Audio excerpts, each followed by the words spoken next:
Hello babies! So I'm back again with another video. So samahan niyo ako ngayon. Magbabalik alindog ng ating yung girl. Kasi masyado na tayong madaming naririnig na panlalait. Panlalait. Anyway, kasi yung asawa ko sinasabihan ako na meron na daw akong pork belly. Pork belly. So kahit ganun pa man, madami tayong naririnig na negative. Huwag na tayo magmukmok. Tara, gawin natin motivation yan. Motivation, ganun. Samahan niyo ako mag-exercise kasi kaya natin to. Kaya natin ibalik ang ating katawan. Though it's not gonna be the same, but at least hindi tayo magiging unhealthy. You know? Pag-exercise ay hindi lang naman sa aking figure, hindi para sa asawa ko, hindi para sa aking sarili. Kasi I need to be healthy, you know. Kayo din. So, don't be discouraged. Kung tumitigil kayo, pwede naman tumigil eh. Pwede naman tumigil. Pahinga lang. But, don't give up. Don't give up. Don't give up. No, no, no. So, like that. Yeah? Keep on going. Keep on trying. Basta nandun yung determination. Nandun yung determination natin. We're gonna do it. Yeah?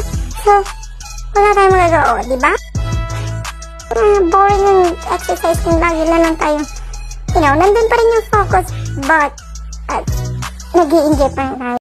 So, hi babies! Welcome to my part 2 ng ating balik alindog exercise natin. Kasi nga, hindi naman talaga matatapos ng 1 minuto ang aking exercise. To tell you honestly, isa't kalahati, 1 oras kalahati ako dyan nag-iyog-yog kasi nga kailangan kong magbawas ng timbang at the same time may ibalik ang ating figure kasi nga talaga summer na. So gumawa ko ng jumping jacks ako dyan, and then ng jumping squat, and then ng burpees, and then gumawa rin ako ng anong tawag yan? Nakalimutan ko. Basta yan, kung paano ng puwet. Yeah. So kailangan kasi balance din ang ating exercise. Hindi lang puro cardio, hindi lang puro pang tummy. Kailangan din natin puro sa ating puwet. Not puwet, ng butt.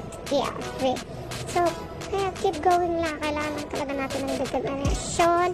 Ayan, syempre, pag sayo-sayo ko kasi hirap naman at ang boring. O, ayan. Kaya ako sumasayo dyan kasi nga malakas ang aking music. Malakas na malakas. So, gumawa rin ako ng squat kasi hindi pwedeng mawala yan. Hindi. Kailangan laging nasa exercise ko yan. Kasi ang legs natin ay dapat tone din ang ating muscle. So, ayan. At may mga pagsayaw-sayaw ko dyan kasi nga lakas talaga ng music. Nakikita nyo naman, ayan ang ating pang. Please don't forget